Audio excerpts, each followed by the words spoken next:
Hello, dear student. Welcome. The topic is very important to discuss with you all. Okay, that is CSR ISO 14,000. ये क्या है actually, right? तो 14,000 ISO. तो ISO का full form है international organisation for standardisation. Okay, इसका headquarter Switzerland में है.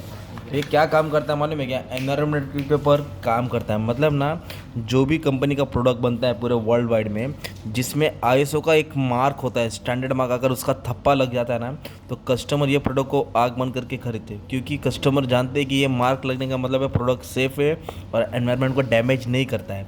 तो if ISO 14,000 is similarly successful, company who are already ISO 14,000 certified will have advantage in global market. मतलब जिसके ऊपर आईएसओ का मार्क है उसके ऊपर ग्लोबल फ़ायदा रहेगा, ग्लोबल मार्केट में एडवांटेज रहेगा.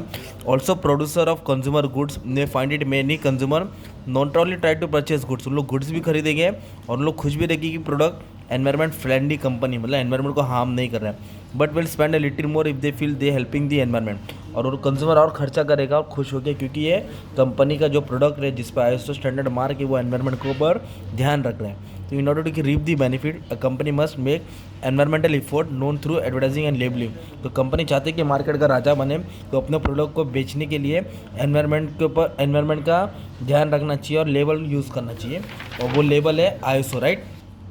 तो आईएसओ लेबल क्या है? ये जो ट्रेड एंड कॉरपोरेशन, मतलब जो खरीदते बेचते हैं प्रोडक्ट के ऊपर, कमर्शियल, इंटेलेक्चुअल, साइंटिफिक, इकोनॉमिक, ये सब चीज़ के ऊपर स्टैंडर्ड लगता है, राइट? तो आईएसओ के अलग अलग sorry, ISO international standard organisation for standard, right? International organisation for standardisation. ISO जो फैमिलीज में 14,000 का के ऊपर डील करता है रिलेटेड टू एनवायरमेंट मैनेजमेंट. मतलब जो भी कंपनी के प्रोडक्ट बन रहे हैं वो इको फ्रेंडली होना चाहिए. कैसा होना चाहिए? इको फ्रेंडली, एनवायरमेंट को नुकसान नहीं पहुंचाना चाहिए. Okay, they try to focus on this. यह आईएसओ स्टैंडर्ड किसके रिलेटेड है? 14,000 एनवायरमेंट, खास करके 14,000 जो इसका सीरीज़ लेके आया है. मतलब प्रोडक्ट और environment, product environment, company environment, मतलब डैमेज नहीं करना चाहिए, राइट? और किस तरह एनवायरमेंट को मैनेज करना चाहिए, प्रोडक्ट कैसे चल रहा है.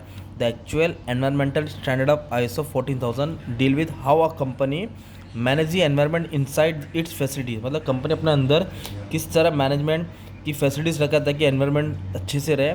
And immediate outside the environment, अंदर और बाहर, कंपनी के अंदर और बाहर दोनों जगह एनवायरमेंट कंसर्न सोचती है. ओके, और कंपनी ये चेक करती है कि प्रोडक्ट लाइफ साइकिल, जो प्रोडक्ट है उसकी लाइफ साइकिल, इंट्रोडक्शन से लेके डिक्लाइन स्टेज तक जो प्रोडक्ट की लाइफ साइकिल होती है, मतलब कहाँ से मटेरियल आता है, कहाँ उसको डिस्पोज करते हैं, तो उसके रिलेटेड एनवायरनमेंट तो पॉल्यूशन नहीं हो रहा है, और कोई भी लोकल रूल्स नहीं छोड़ना चाहिए. मतलब रूल्स एंड रेगुलेशन के दायरे में काम करना चाहिए. और आईएसओ के अलग अलग स्टैंडर्ड बने हैं, जैसे 14,001 किसके साथ डील करता है? Of environmental management system. 4 guideline बनाता है. 10 से लेके 15 तक क्या करता है? ऑडिटिंग करता है. ऑडिटिंग मतलब एनवायरनमेंट को चेक करता है. ओके, ये 3-4 तुमको नाम डाल देना पड़ेगा. तो ये एडवांटेजेस. तो शॉर्ट नोट्स में किधर भी वाला आंसर दिखेगा, you need to be focus. Okay, तो ये आईएसओ 14,000 जो एक स्टैंडर्ड है, प्रोडक्ट पे लगता है रूल्स, ताकि एनवायरनमेंट रिलेटेड कंसर्न है ये प्रोडक्ट. Okay, thank you.